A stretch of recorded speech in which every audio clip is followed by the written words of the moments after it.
Hello student, आपका स्वागत है Nageen best digital learning channel में। आज हम लेकर आए हैं क्लास 12th की हिंदी बुक आरोह भाग 2 का गद्य खंड का चैप्टर 11 बाजार दर्शन। इसके लेखक जनेंद्र कुमार जी हैं। जनेंद्र कुमार जी हिंदी साहित्य के सुप्रसिद्ध कथाकार हैं। उनको मनोवैज्ञानिक कथाधारा का प्रवर्तक माना जाता है। इसके साथ साथ वे एक श्रेष्ठ निबंधकार भी हैं।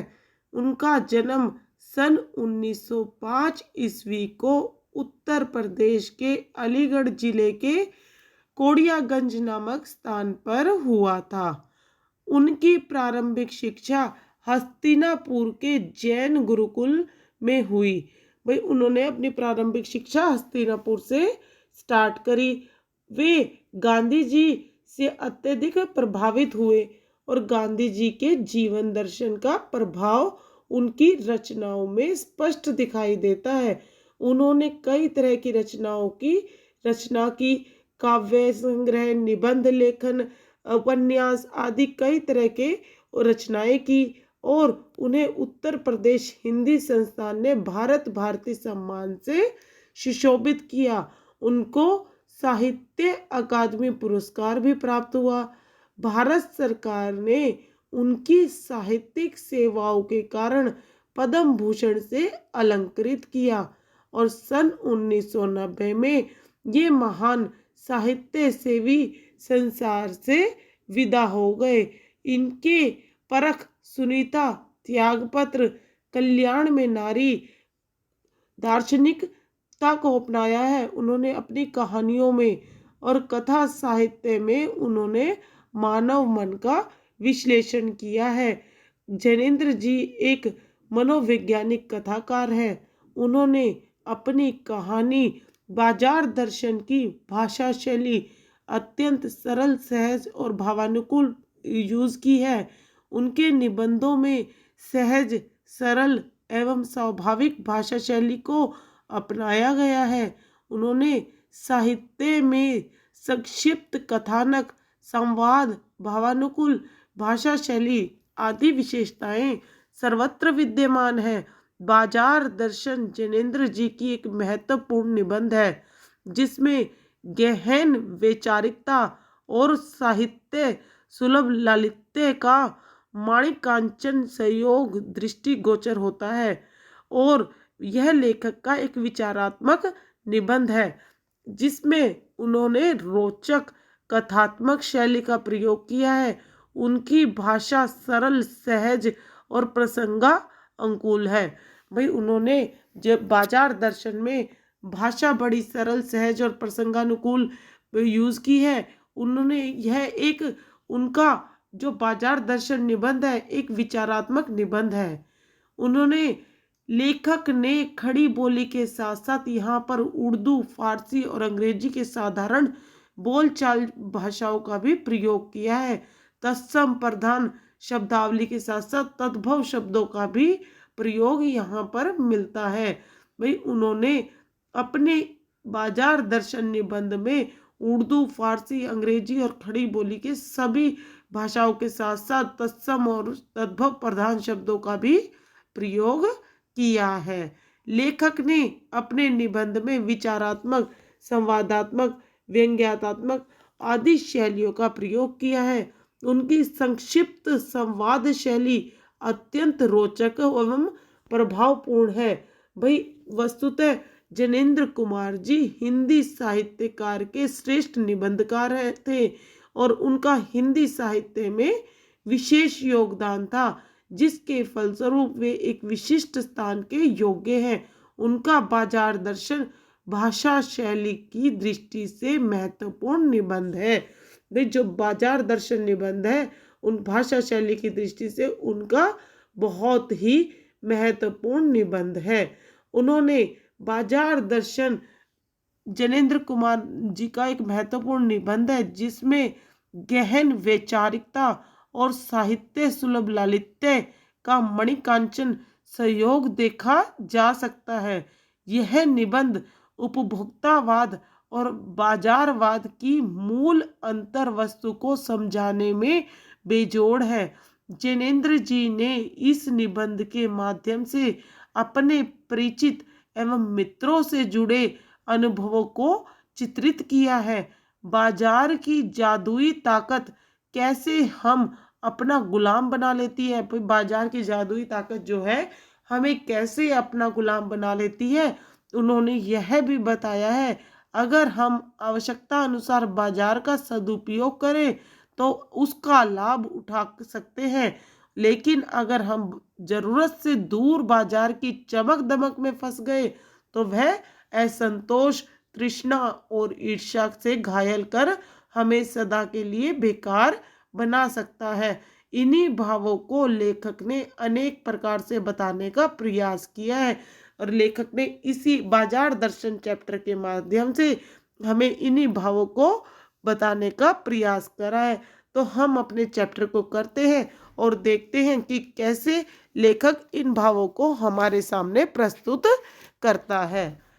एक बार की बात कहता हूँ, लेखक कहता है कि एक बार की बात कहता हूँ, मित्र बाजार गए तो थे कि मेरे मित्र बाजार तो गए थे, कोई एक मामूली चीज लेने पर लौटे तो एकदम बहुत से बंडल पास थे।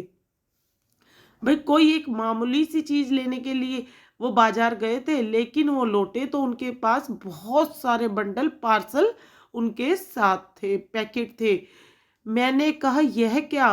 भाई मैं उनको देखकर बोला यह क्या है? वे बोले यह जो साथ थी, भाई जो उनके साथ थे। उनका आशय था कि यह पत्नी की महिमा है। भाई उनके दो मित्र का कहना था कि यह उनकी पत्नी की महिमा है। उस महिमा का मैं कायल हूँ, भाई उस महिमा का मैं घायल हूँ। आदि काल से इस विषय में पति से पत्नी की ही प्रमुखता प्रमाणित है। भाई पहले के समय से ही इस विषय में पति से पत्नी की प्रमुखता प्रमाणित है और यह व्यक्तित्व का प्रश्न नहीं, स्त्रीत्व का प्रश्न है। भैया कोई व्यक्तित्व का प्रश्न नहीं है, यह तो स्त्रीत्व का प्रश्न है। स्त्री के विषय में यह प्रश्न पूछा गया है। स्त्री माया न जोड़े तो क्या मैं जोड़ूं? भाई स्त्री अगर पैसों को नहीं जोड़ेगी, माया को नहीं जोड़ेगी तो क्या मैं जोड़ूंगा? फिर भी सच सच है वह यह कि इस बात में, भाई फिर भी सच ही है कि किस बात में सच है? पत्नी की ओट ली जाती है, मूल में एक और तत्व की महिमा सविशेष है। भाई पत्नी की तो बात ओट ली जाती है कि मूल में एक और तत्व की महिमा सविशेष है। भाई मूल तो एक है और तत्व की महिमा विशेष होती है। वह तत्व है मनी बैग अर्थात पैसे की गर्मी या एनर्जी। भाई वो तत्व कौन सा है जिसकी महिमा है? वो है मनी बैग अर्थात पैसों की गर्मी। पैसा पावर है, भाई पैसा जिसके पास है उसकी पावर है, पर उसके सबूत में आसपास माल टाल ना जमा हो तो क्या वह खाक पावर है? भाई अगर आपके पास पैसा है तो आपके पास पावर है, और उसका सबूत कहाँ से मिलता है? अगर आपके आसपास कोई पैसों से सामान खरीदा हुआ माल ताल ना हो तो वह पैसा, वो पावर खाक का होता है, यानी बेकार होता है। पैसे को दिखाने के लिए बैंक हिसाब देखिए। भाई अपने पैसों को देखने के लिए अपने बैंक का हिसाब देखिए कि बैंक में कितना पैसा है, पर माल असाबाब मकान कोठी तो अनदेखे भी दिखते हैं। ये जो माल है और ये सामान है और मकान कोठी तो बिना देखे भी दिख जाते हैं। पैसे की उस परचेजिंग पावर के प्रयोग में ही पावर का रस है। भाई पैसों से जो परचेजिंग खरीदी करी जाती है, सामान खरीदा जाता है, के प्रयोग में ही पावर का रस है, पैसों के पावर का रस है। लेकिन नहीं, लोग संयमी भी होते हैं। वे फजूल सामान को फिजूल समझते हैं, लेकिन कुछ लोग संयमी होते हैं, शांत स्वभाव के होते हैं। वो फिजूल सामान खरीदने में फिजूल ही समझते हैं। वे पैसा बहाते नहीं हैं और बुद्धिमान होते हैं। लेकिन कुछ लोग बुद्धिमान लोग होते हैं, वो संयमी होते हैं, जो पैसा को पानी की तरह नहीं बहाते, वो समझदारी से काम लेते हैं। बुद्धि और संयम पूर्वक वे पैसों को जोड़ते जाते हैं। भाई बुद्धि और संयम से वो पैसों को जोड़ते हैं और जोड़ते जाते हैं। वे पैसे की पावर को इतना निश्चय समझते हैं, भाई वो पैसे की पावर को इतना समझते हैं कि उसके प्रयोग की परीक्षा उन्हें दरकरार नहीं है। भाई वो उसके प्रयोग की परीक्षा नहीं ले सकते, उन्हें मंजूर नहीं है इस चीज़ की। बस खुद पैसों के जुड़ा होने पर उनका मन गर्व से भरा फूला रहता है। भाई संयमी और बुद्धिमान लोगों के पास बस पैसे जुड़े हुए होने चाहिए, उसी से ही उनका मन गर्व से फूला रहता है। मैंने कहा, यह कितना सामान ले आए? भाई मैंने कहा, लेखक कहता है कि मैंने कहा अपने मित्र को, यह कितना सारा सामान ले आए तुम? मित्र ने सामने मनी बैग फैला दिया। भाई मित्र ने इस घर के मनी बैग फैला दिया। मित्र ने लेखक के सामने मनी बैग फैला दिया, अपने पैसों का बैग फैला दिया और कहा, यह देखिए सब उड़ गया। भाई मेरे तो पैसे सब बाजार में परचेजिंग में उड़ा दिए। अब जो रेल टिकट के लिए भी बचा हो, भाई अब तो शायद रेल की टिकट के लिए भी बचा हो। मैंने तब तय माना कि और पैसा होता तो सामान आता। भाई मैंने माना कि अगर हमारे कि उसके पास और पैसा होता तो सामान आता। वह सामान जरूरत की तरफ देखकर नहीं आया, अपनी परचेजिंग पावर के अनुपात में आया है। भाई वो जो सामान लेके आए हैं, वो सामान जरूरत के हिसाब से नहीं आया, भाई उस सामान की हमें जरूरत थी, बल्कि परचेजिंग पावर के अनुपात यानी परचेजिंग पावर को दिखाने के अनुपात से आया है। लेकिन ठहरिए, रुकिए, इस सिलसिले में एक और भी महत्व का तत्व है। भाई इस सिलसिले में मनी पावर के सिलसिले में एक और महत्व की बात है जिसे नहीं भूलनी चाहिए। उसका भी इस कर्तव्य में कोई बहुत कुछ हाथ है। भाई इस चीज का भी उस बात में बहुत कुछ हाथ है। वह महत्व है बाजार। भाई वो महत्व क्या है? वो मेन चीज क्या है? बाजार। मैंने कहा, यह इतना कुछ नाहक ले आए? भाई मैंने, लेकर कहता है, मैंने उसको कहा कि इतना सारा कुछ तुम बेकार ही ना लेके आए हो। मित्र बोले, कुछ ना पूछो। भाई मित्र ने कहा, कुछ ना पूछो तुम, बाजार है कि शैतान का जाल है। भाई बाजार जो है वो शैतान का जाल होता है। ऐसा सजा सजा कर माल रखते हैं कि बेहया ही हो जाओ ना फंसे। भाई ऐसा बाजार में सामान को सजा सजा कर रखते हैं, भाई जिसे देखकर उसके जाल में स्वयं ही फंसते चले जाते हैं। मैंने मन में कहा, ठीक बाजार आमंत्रित करता है कि आओ मुझे लूटो और लूटो। भाई मैंने अपने मन में कहा कि बात ठीक है, क्या बाजार हम लोगों को क्या आमंत्रित करता है कि आओ और मुझको लूट लो, सब भूल जाओ मुझे देखो। भाई सब कुछ भूल जाओ और मुझे देखो और मुझको लूट लो। इस तरह कोई बाजार आमंत्रित नहीं करता। मेरा रूप और किसके लिए है? भाई बाजार कहता है, लेखक अपने मन में ही सोच रहा है बाजार के विषय में कि मेरा रूप किसके लिए है? मैं तुम्हारे लिए हूँ। बाजार कहता है कि मेरा रूप किसके लिए है? मैं तुम्हारे लिए हूँ। नहीं कुछ चाहते हो तो भी देखने में क्या हर्ज है? भाई बाजार कह रहा है कि नहीं कुछ भी चाहते हो तो भी बाजार में देखने में क्या हर्ज है? अजी आओ भी, इस आमंत्रण में यह खूबी है। बाजार कहता है कि अजी आ भी जाओ, यानी बाजार में आ भी जाओ, इस आमंत्रण में यह खूबी है। इस आग्रह नहीं है, आग्रह तिरस्कार जगाता है। यह कोई आग्रह नहीं है, यह आग्रह तिरस्कार को जगाता है। लेकिन ऊंचे लेकिन ऊंचे बाजार का आमंत्रण मूक होता है। ऊंचे बाजारों का जो आमंत्रण होता है वो मूक होता है। उससे चाह जागती है, भाई उससे इच्छा जागती है। चाह मतलब अभाव। भाई चौक बाजार में खड़े होकर आदमी को लगने लगता है कि उसके अपने पास काफी नहीं है। भाई चौक का जो बाजार है उसमें खड़े होकर आदमी को यह लगने लगता है कि उसके अपने पास काफी नहीं है और चाहिए। वो उसके पास जो सामान है वो काफी नहीं है, उसे और चाहिए और चाहिए। मेरे यहाँ कितना परिमित है या और यहाँ कितना कुछ अंतुलित है। ओहो। भाई वो बाजार में खड़ा होकर, चौक के बाजार में खड़ा होकर कहता है कि उसके पास जितना भी है वो काफी नहीं है। भाई मेरे पास कितना सीमित है पर यह कितना अतुलित है। ओहो, उसको कितना मनमोहक लगता है। कोई अपने को ना जाने तो बाजार का यह चौक उसे कामना से विकल बना छोड़े। भाई कोई अपने को नहीं जानता तो बाजार का यह चौक है, जो चौक का यह बाजार है, उसे कामना से विकल बना दे छोड़े, यानी बेकार बना छोड़े। विकल क्यों? पागल। भाई बेकार क्यों? पागल बना छोड़ता है। असंतोष, तृष्णा और ईर्ष्या से घायल कर मनुष्य को सदा के लिए यह बेकार बना डाल सकता है। भाई जो मनुष्य के अंदर असंतोष, तृष्णा और ईर्ष्या के भाव पैदा करता है और सदा के लिए बेकार और पागल बना डालता है। एक और मित्र की बात है।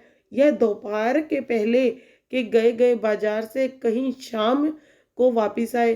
भाई एक और उसके मित्र की बात है। लेखक बता रहा है कि वह दोपहर के पहले से बाजार गए थे और शाम को वापिस आए। आए तो खाली हाथ। भाई बाजार भी गए और खाली हाथ आए। मैंने पूछा क्या रहे? भाई कहाँ रह गए? बोले बाजार देखते रहे। भाई हम तो बाजार ही देखते रहे। मैंने कहा बाजार को देखते क्या रहे? भाई बाजार में क्या देखते रहे? बोले क्यों बाजार को? भाई वो बोले कि क्यों हम बाजार को देखते रहे? तब मैंने कहा लाए तो कुछ नहीं। भाई तुम बाजार को देख रहे थे और पर बाजार से लाए तो कुछ भी नहीं। बोले हाँ, पर यह समझ ना आता था कि ना लूं तो क्या लूं। भाई उसके दोस्त मित्र बोले कि पर हमें यह समझ नहीं आ रहा था कि हम क्या लें और क्या ना लें। सभी कुछ तो लेने को जी होता था, कुछ लेने का मतलब था शेष सब कुछ को छोड़ देना। भाई सभी कुछ बाजार में जितना कुछ भी था सबको लेने का जी होता था, लेकिन कुछ लेने का मतलब था शेष यानी और सभी चीजों को छोड़ देना। पर मैं कुछ भी नहीं छोड़ना चाहता था, इससे मैं कुछ भी नहीं ले सका। भाई मैं बाजार में कुछ भी नहीं छोड़ना चाहता था। इतना सब कुछ बहुत अच्छा था कि मैं कुछ भी नहीं छोड़ना चाहता था, इससे मैं कुछ भी नहीं ले सका, बस देखता ही रहा। मैंने कहा खूब है। भाई लेखक बोला मैंने कहा बहुत खूब है। पर मित्र की बात ठीक थी। भाई मित्र की बात भी ठीक थी। अगर ठीक पता नहीं है कि क्या चाहते हो तो सब और की चाह तुम्हें घेर लेगी। अगर तुम्हें इस बात का ज्ञान नहीं है कि तुम्हें क्या लेना है तो जो सब और की चाह है, सारी और का सामान है बाजार में, तुम्हें घेर लेगा और तब परिणाम त्रास ही होगा। भाई उसका परिणाम क्या होगा? खराब ही होगा। गति नहीं होगी ना कर्म। भाई उसका जो परिणाम निकलेगा वो खराब निकलेगा। उसकी ना तो कोई गति होगी ना कोई कर्म होगा। बाजार में एक जादू है। भाई बाजार जो होता है वो एक जादू की तरह होता है। वह जादू आंख की राह काम करता है। भाई वो जादू हम लोगों की आंखों की के रास्ते काम करता है। वह रूप का जादू है। भाई वह रूप का जादू है जो आंखों के रास्ते काम करता है। पर जैसे चुंबक का जादू लोहे पर ही चलता है। भाई जैसे चुंबक का जादू होता है वो लोहे पर ही चलता है, किसी और चीज पर नहीं चलता। वैसे ही इस जादू का भी मर्यादा है। भाई वैसे ही बाजार के जादू की भी मर्यादा होती है। जेब भरी हो और मन खाली हो, ऐसी हालत में जादू का असर खूब होता है। भाई जेब में तो पैसा भरा हो और मन खाली हो, ऐसी हालत में जादू का असर खूब होता है। जेब खाली पर मन भरा ना हो तो भी जादू चल जाएगा। भाई जेब में पैसा नहीं है और मन खाली है तो भी जादू चलेगा, पर मन खाली है तो बाजार की अनेकानेक चीजों का निमंत्रण उस तक पहुंच जाएगा। अगर हमारा मन खाली है तो बाजार में जो बहुत सारी चीजें हैं, चमकदार चीजें हैं, उनका निमंत्रण उस तक पहुंच जाएगा। कहीं हुई उस वक्त जेब भरी, तब तो फिर वह मन किसकी मानने वाला है। भाई जब निमंत्रण आएगा बाजार से चीजों का तो उस वक्त अगर जेब में पैसा भरा होता है तो फिर वो मन किसी की बात मानने वाला नहीं होता। मालूम होता है यह भी ले लूं वह भी ले लूं। भाई उस टाइम तो हमारा मन सोचता है कि मैं यह चीज भी ले लूं और वह भी ले लूं। सभी सामान जरूरी और आराम को बढ़ाने वाला मालूम होता है। भाई उस टाइम पर जब मन खाली होता है और जेब भरी होती है तब लगता है कि सभी सामान जरूरी है, यह आराम को बढ़ाने वाला होता है। पर यह सब जादू का असर होता है।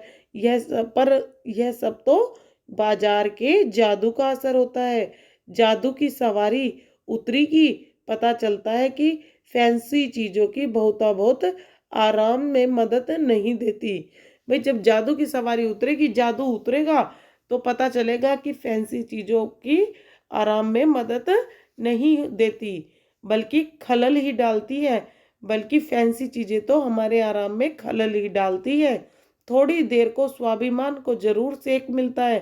भाई थोड़ी देर के लिए हम लोगों के स्वाभिमान को तो बढ़ता ही है, पर इससे अभिमान की गिल्टी की और खुराक ही मिलती है।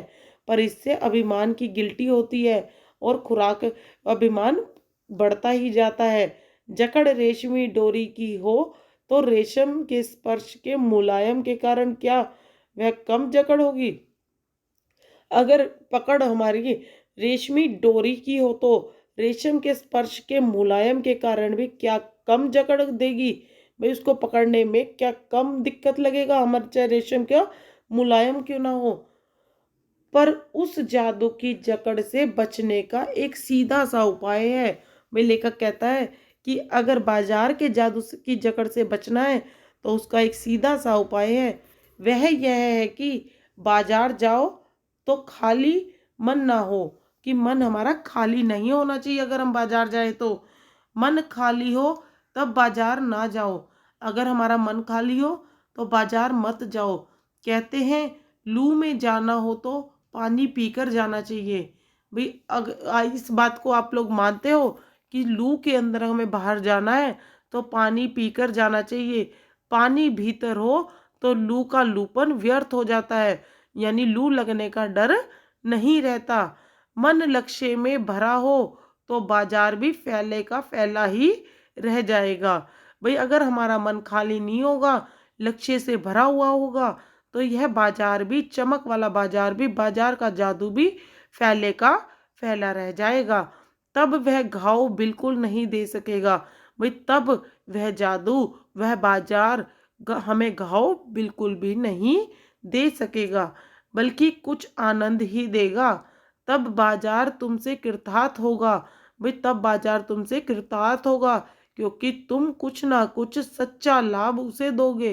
भाई तुम कुछ ना कुछ सच्चा लाभ दोगे, बेकार के पैसे नहीं खर्च करोगे।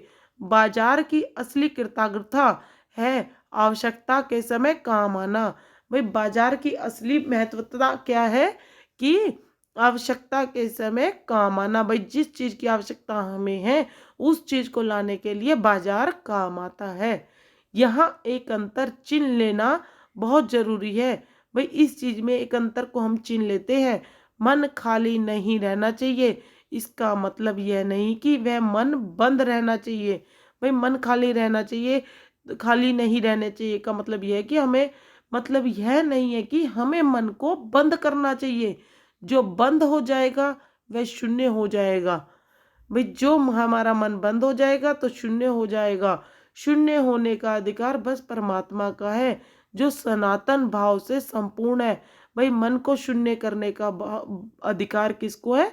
सिर्फ परमात्मा को, जो सनातन भाव से संपूर्ण है। शेष सब अपूर्ण है। भाई जो ईश परमात्मा है वो ही संपूर्ण है, बाकी सब तो अपूर्ण है। इससे मन बंद नहीं रह सकता। सब इच्छाओं का निरोध कर लोगे, यह झूठ है। भाई सब इच्छाओं को मार दोगे, विरोध करोगे उनका, यह सब तो झूठ है। और अगर इच्छा निरोध तप का ऐसा ही नकारात्मक अर्थ हो तो वह तप झूठ है। अगर इच्छा का सब कुछ छोड़ना, इस तरह का तप का ऐसा ही नकारात्मक अर्थ है तो वह तप भी झूठा है। वैसे तप की राह रेगिस्तान को जाती होगी। भाई इस तरह के तप की राह तो रेगिस्तान की तरफ जाती होगी, मोक्ष की राह वह नहीं है। भाई अपनी मन को बंद कर लेना कोई मोक्ष की राह नहीं है। ठाठ देकर मन को बंद कर रखना जड़ता है। भाई ठाठ तो दे दिया और फिर मन को बंद करना, यह एक जड़ता है। लोभ का यह जीतना नहीं है। भाई लोभ पर यह जीत पाना नहीं है, कि जहाँ लोभ होता है यानी मन में, वहाँ नकार हो। भाई मन में हमारे लोभ होता है, वहाँ पर नकार हो। यह तो लोभ की ही जीत है और आदमी की हार। भाई यह तो हमारे लोभ की ही जीत है, आदमी की हार होती है, ये आदमी की जीत नहीं है। आंख अपनी फोड़ डाली तब लोभनीय के दर्शन से बचे तो क्या हुआ। भाई किसी चीज को, लुभाने वाली चीज को, उसके दर्शन से बचने के लिए अगर हम अपनी आंख को फोड़ डालेंगे तो उसका मतलब क्या होगा। ऐसे क्या लोभ मिट जाएगा। भाई हम अपनी आंख को फोड़ डालेंगे, भाई हम लोभ से बचने के लिए, तो क्या हमारा लोभ मिट जाएगा। और कौन कहता है कि आंख फूटने पर रूप दिखना बंद हो जाएगा। क्या आंख बंद करके ही हम सपने नहीं लेते हैं। भाई हम, यह कोई संभव थोड़ी है कि आंख फूटने के बाद भी हमें रूप दिखना बंद हो जाएगा। हम आंखें बंद करके भी सपने लेते हैं, और वे सपने क्या चैन भंग नहीं करते हैं। भाई हम सपनों में सोचते हैं कि हमें ये चीज चाहिए, ये सुंदर है, ये हमें लोभ आता है, तो क्या वो हमारे चैन को भंग नहीं करता है, हमारी इच्छा शक्ति को नहीं वो करता है। इससे मन को बंद कर डालने की कोशिश तो अच्छी नहीं। भाई इसलिए मन को बंद कर डालने की कोशिश तो सही नहीं है, वह अकारत है। यह तो हट वाला योग है। भाई यह योग जो हम कर रहे हैं मन को बंद करने वाला, यह तो हट वाला है। शायद हट ही हट है, योग नहीं है। भाई शायद यह तो सिर्फ एक हट ही हट है, योग नहीं है ये। इससे मन कृश भले ही हो जाए तथा और पीला और अशक्त जैसे विद्वानों का ज्ञान, वह मुक्त ऐसे नहीं होता। इससे वह व्यापक की जगह संकीर्ण और विराट की जगह शूद्र होता है। भाई इस चीज से वह व्यापक की जगह यानी फैलने की जगह संकीर्ण हो जाता है, और विराट की जगह, बड़े की जगह शूद्र होता है। इसलिए उसका रोम रोम मूद कर बंद तो मन को करना नहीं चाहिए। भाई उस चीज का रोम रोम बंद कर कर, मूंद कर, बंद कर कर तो मन को करना नहीं चाहिए। वह मन पूर्ण कब है। भाई वह मन पूर्ण कब है। हम में पूर्णता होती है तो परमात्मा से अभिन्न हम महाशून्य ही ना होते। भाई हम में पूर्णता होती तो हम परमात्मा से अभिन्न महाशून्य ही ना होते। अपूर्ण है, इसी से हम हैं। भाई हम परमात्मा से ही हैं, हम अपूर्ण हैं, हम पूर्ण नहीं हैं।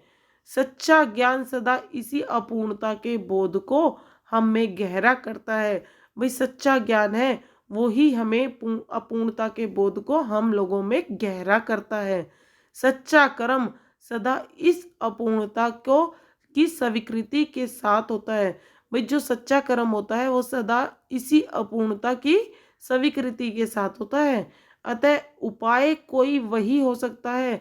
भाई उपाय तो वही हो सकता है जो बलात् में मन को रोकने को ना कहे।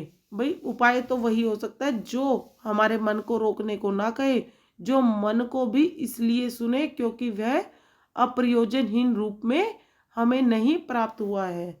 भाई मन हमें जो है वो अप्रयोजनीय रूप में नहीं प्राप्त हुआ है। हाँ, मन मानेपन की छूट मन को ना हो। भाई हाँ, सिर्फ इतना होना चाहिए कि मन मानेपन की, मन की अपनी अपनापन बनाने की, भाई अपने मनमानेपन की छूट नहीं होनी चाहिए, क्योंकि वह अखिल का अंग है, खुद कुल नहीं है। भाई वो अखिल का यानी शरीर का अंग है, वह खुद शरीर नहीं है। पड़ोस में एक महानुभव रहते हैं जिनको लोग भगत जी कहते हैं। भाई हमारे पड़ोस में एक महानुभव, महान व्यक्ति रहते हैं जिनको लोग भगत जी कहते हैं। चूरण बेचते हैं। भाई वो चूरण बेचते हैं, यह काम करते हैं। जाने उन्हें कितने बरस हो गए, भाई कितने बरस हो गए उन्हें चूरण बेचते हुए, कोई नहीं जानता। लेकिन किसी एक भी दिन चूरण से उन्होंने 6 आने पैसे से ज्यादा नहीं कमाए। भाई इतने बरस हो गए चूरण बेचते बेचते, लेकिन जब से लेकर आज तक एक भी दिन उन्होंने 6 आने से पैसे से ज्यादा नहीं कमाए। चूरन उनका आसपास सरनाम है। भाई चूरन जो है उनके आसपास का सरनाम है और खुद खूब लोकप्रिय है। कहीं व्यवसाय का गुर पकड़ लेते तो उस पर चलते तो आज खुशहाल क्या माला माल होते। अगर वो कहीं व्यवसाय का गुण पकड़ लेते, व्यवसाय को पकड़ लेते और उस पर चलते रहते तो आज बहुत खुश होते और माला माल भी होते। क्या कुछ उनके पास ना होता भाई, इतने वर्षों से वह चूरण का काम कर रहे हैं, तो अगर वो कुछ और करते तो क्या ना होता उनके पास। इधर 10 वर्षों से मैं देख रहा हूँ उनका चूरण हाथों हाथ बिक जाता है। भी 10 वर्षों से तो मैं भी देख रहा हूँ कि उनका चूरण हाथों हाथ बिक जाता है, पर वह उसे थोक देते हैं। भाई उसे वह ना उसे थोक में देते हैं, ना व्यापारियों को बेचते हैं, पेश की ऑर्डर कोई नहीं लेते। भाई अपने चूरण की जिसका वो हाथों हाथ बिक जाता है उसको ना तो वो थोक में लोगों को देते हैं और ना व्यापारियों को बेचते हैं, ना उसकी पेशगी ऑर्डर कोई नहीं लेते। चूरण की वो किसी तरह की पेशगी नहीं लेते, ऑर्डर नहीं लेते।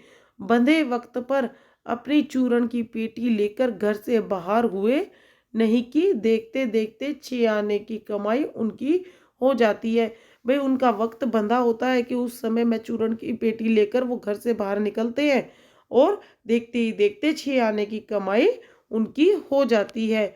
लोग उनका चूरण लेने को उत्सुक हो जो रहते हैं, भाई सभी लोग उनका चूरण लेने के लिए उत्सुक रहते हैं। चूरण से भी अधिक शायद वह भगत जी के प्रति अपनी सद्भावना का दे देने को उत्सुक रहते हैं। भाई उन्हें चूरण लेने की इतनी वो नहीं रहती, शायद वह भगत जी के प्रति अपनी सद्भावना का दे देने के उत्सुक रहते हैं, अपनी सद्भावना को दिखाने के लिए उत्सुक रहते हैं। पर 6 आने पूरे हुए नहीं कि भगत जी बाकी चूरण बालकों को मुफ्त बांट देते हैं। भाई जब उनके पास 6 आने हो जाते हैं तो भगत जी क्या करते थे, बाकी बचे हुए चूरण को बालकों को मुफ्त में बांट देते हैं।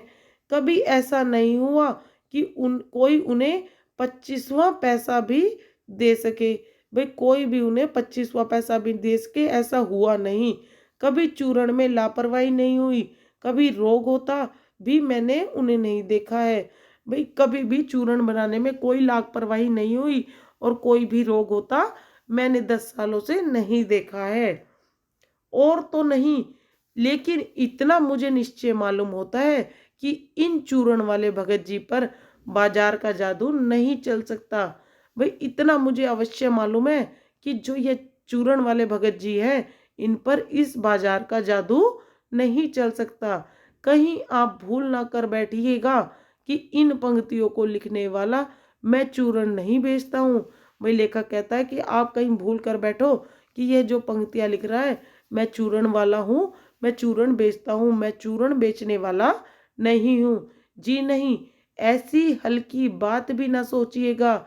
ये समझिएगा कि लेख के किसी भी मान्य पाठक से उस चूरण वाले को श्रेष्ठ बताने की मैं हिम्मत कर सकता हूँ।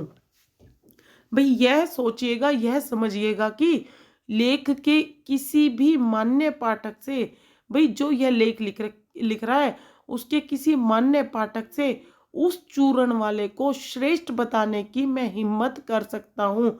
कि भाई मैं हिम्मत करके कह रहा हूँ कि मैं उस मान्य पाठक से उस चूरण वाले की को श्रेष्ठ बताने की बात कह रहा हूँ। क्या जाने उस भोले आदमी को अक्षर ज्ञान तक भी है या नहीं। भाई क्या जाने, कोई नहीं जानता कि उस भोले आदमी चूरण बेचने वाले भगत जी को अक्षर का ज्ञान तक भी है या नहीं है। और बड़ी बातें तो उसे मालूम क्या होगी। भाई बड़ी बड़ी बातें तो क्या मालूम होगी। और हम आप ना जाने कितनी बड़ी बड़ी बातें जानते हैं, और हम आप और जनता सारी कितनी बड़ी बड़ी बातें जानती है। इससे यह तो हो सकता है कि वह चूरण वाला भगत हम लोगों के सामने एकदम नाचीज आदमी हो। भाई हाँ, यह जरूर हो सकता है कि चूरण बेचने वाला भगत हम लोगों के सामने एकदम नाचीज किसी काम का, लेकिन आप पाठकों की विद्वान श्रेणी का सदस्य होकर भी मैं यह स्वीकार नहीं करना चाहता हूँ कि आप पाठकों की विद्वान श्रेणी, भाई पढ़ने वालों की विद्वान श्रेणी का सदस्य होकर भी मैं यह स्वीकार नहीं करना चाहता हूँ कि उस अपदार्थ प्राणी को वह प्राप्त हो।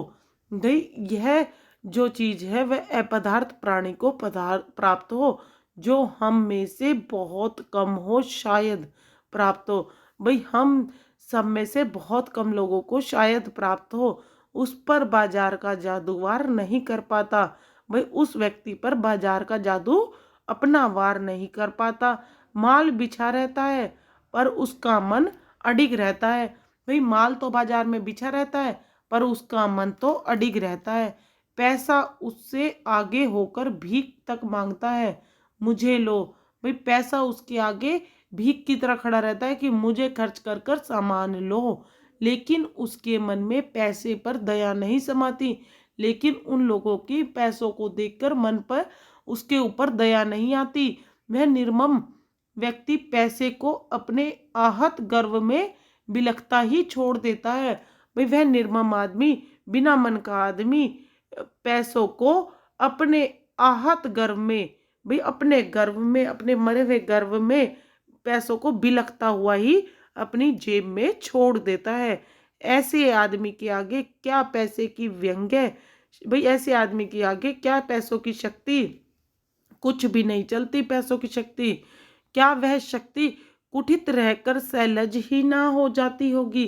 भाई पैसों की शक्ति क्या वह कुंठित होकर रहकर, यानी सब तरह से रहकर लज्जा रहित होकर भाई रह नहीं जाती होगी। तो आज हम अपना चैप्टर यहीं पर समाप्त करते हैं। आगे का चैप्टर हम अपनी अगली वीडियो में पार्ट 2 में करेंगे। हमने देखा इतने चैप्टर में कि चूरण वाले की तरह अगर हमारा मन भरा हो, हम हमारे आगे पैसों की कोई माया नहीं चलेगी। भाई वो बाजार का जादू भी उस पर नहीं चल सकता। अगर मन खाली है हम बाजार के जादू के जाल में फंस जाते हैं। हमें खाली मन कभी भी बाजार में जाना नहीं चाहिए।